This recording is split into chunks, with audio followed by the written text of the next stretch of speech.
Hi everyone, my name is Taylor Sparks. I'm the editor-in-chief of Integrating Materials in Manufacturing Innovation. We've got a brand new paper to talk about, and it comes from Andrew Jordan and Qiaofu Zhang at the University of Alabama. And it's all about thermodynamics-based hot cracking models for additively manufactured alloys.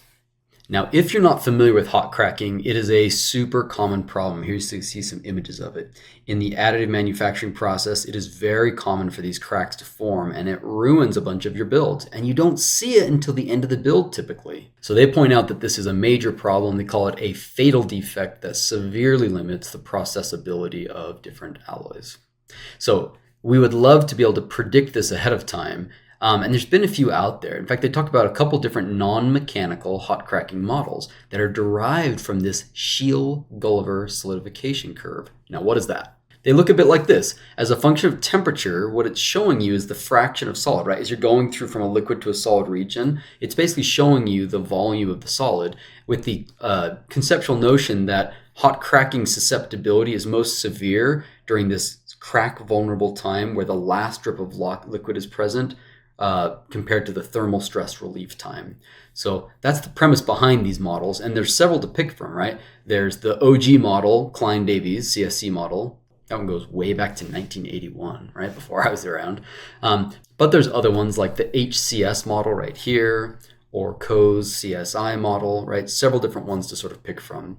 And what the authors are setting out in this paper to ask is, hey, does one of these models actually work across all different model systems? Because if you're actually capturing the underlying physics, then it should work just as well on steel as it does on HEAs, on nickel superalloys, on aluminum, right, as other steels.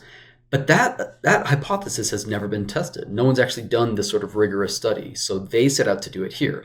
They looked at 460 different alloys taken from 128 lit sources across these 5 different alloy families. And they did these Scheil-Gulliver calculations. They did the whole implementation of these hot cracking models. And then they assessed it against actual experimental data. So they went about collecting the data. It says here that they actually had to collect whether or not cracks were present. Sometimes it was just reported in the paper as a binary, like 0 or 1.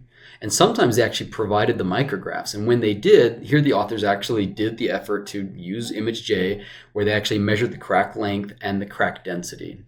And then using Thermocalc 2024A software, they were able to calculate the susceptibility of these different alloys to hot cracking. Their workflow looked something like this. You can see going from data to packaging and getting that data ready for the thermo calculations. Here they're actually doing those thermocalc calculations. They had to do a gradient-based steepness correction in some cases to get this adjusted delta T. Then they could feed it to the models and assess these hot cracking indices according to the different models. But the big question you should have is, how well did they perform? Well, I think it's best summed up in this table too, and the results are honestly pretty sobering.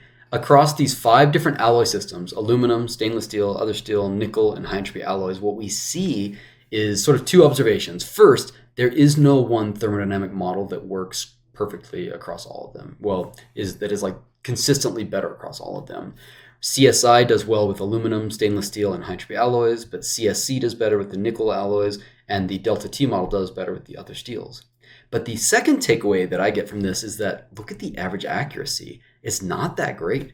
It's in the range of, say, 50 to 70%. In other words, this is still an open problem that additive manufacturing is going to have to deal with. And I personally am excited about the different approaches that I'm sure we're going to see addressing this in the future. And I'm grateful that these authors have put together such a excellent, benchmark data set that I'm sure others will build on going forward. So read all about it in the latest issue of IMMI.